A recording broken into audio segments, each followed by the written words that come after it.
نبی علیہ السلام کی حدیث ہے، اللہ تعالیٰ فرمائے گا جب میرا بندہ ارادہ کرے کسی گناہ کے ارتکاب کا، مت لکھو اس گناہ کو، عمل کر لے تب لکھو، صرف ارادہ کیا ہے نا، مت لکھو۔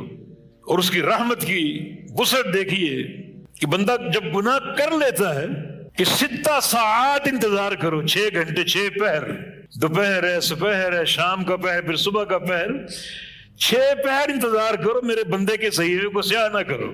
ہو سکتا ہے فوری توبہ کر لے، ہو سکتا ہے کوئی نیک عمل کر لے اور وہ نیک عمل اس کا کفارہ بن جائے، ہو سکتا ہے ان 6 پہروں میں کسی مشکل میں پڑ جائے اور وہ مشکل اس کے اس گناہ کا کفارہ بن جائے۔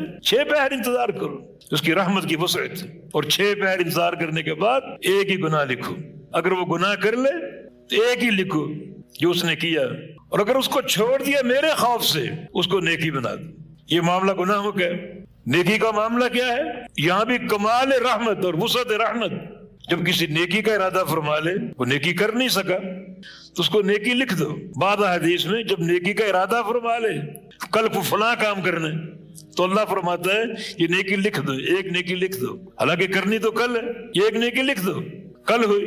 اگر وہ نیکی نہیں کر سکا تو وہ نیکی جو لکھی ہے وہ قائم رہنے دو، قائم رہنے دو اس کو۔ کیوں؟ کسی عذر کی بنا پر نہیں لکھ سکا، عذر قابل قبول ہوتا ہے، یا پھر یہ کہ اللہ تعالیٰ کی رحمت میں تنگی نہیں ہے، رحمت جب کھول دے اس کو تنگ نہیں کرتا، اس کو اٹھاتا نہیں، اس کے بے شمار نظائر ہیں، بے شمار اس کے دلائل ہیں، رحمت تنگ نہیں ہوتی۔ جیسے جہنم کو تنگ کر دے گا اپنا پاؤں ڈال کے، صحیح بخاری کی حدیث، جنت میں جگہ باقی بچ جائے گی، اس کو تنگ نہیں کرے گا۔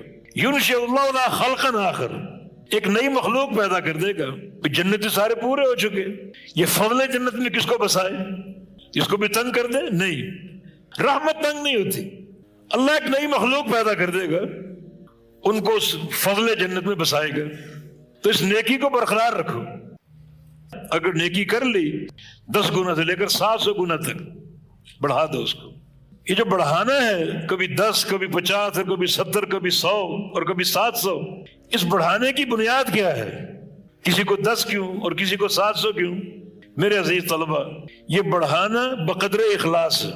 نیکی تو نیکی ہو گئی، اللہ اس نیکی کے تعلق سے بندے کے اخلاص کو چیک کرتا ہے، اخلاص کو دیکھتا ہے، اور کسی کا اخلاص اتنا اونچے درجے کا، اتنا قوی ہوتا ہے کہ وہ 700 گنا کا مستحق بن جاتا ہے۔ کسی کے اخلاص میں ضعف ہے، 10 گنا، 70 گنا۔ تو جس قدر انسان اپنے آپ کو اخلاص پر آمادہ کرے گا، اخلاص پر، اسی قدر درجہ بڑھتا جائے گا، مقدار بڑھتی جائے گی۔ توبہ کر لے تو مٹا دو، اور اگر نیک عمل کر لیے تو مٹا دو۔ کسی خسارے یا مشکل میں پڑ گیا، اس کو اس کا کفارہ بنا دو۔ حتیٰ کہ انسان کو مرتے ہوئے جو ایک شدت اور سکرات الموت لاحق ہوتے ہیں، وہ تکلیف بھی گناہوں کا کفارہ۔ ابن قیم نے لکھا ہے حتیٰ کہ قبر میں اتارا جاتا ہے، قبر دباتی ہے، وہ دبانے کی تکلیف بھی گناہوں کا کفارہ ہے۔ اور سب سے بڑھ کر توبہ، اور اس سے بڑھ کر اللہ کا فضل، توحید کی برکت۔ ایک کلمہ توحید، شہادت لا الہ الا اللہ کی 99 گناہوں کے دفاتر کا صفایا کر دیتی۔ اور اللہ کی رحمت کی وسعت، بعض بندوں کے گناہوں کو معاف کرتا ہے، بعض بندوں کے گناہوں کو چھپاتا آگے حدیث آ رہی۔ اور سب سے بڑھ کر کیا ہے؟ اللہ گناہوں کو نیکیاں بنا دے۔ کیا اس کے فضل کی وسعت؟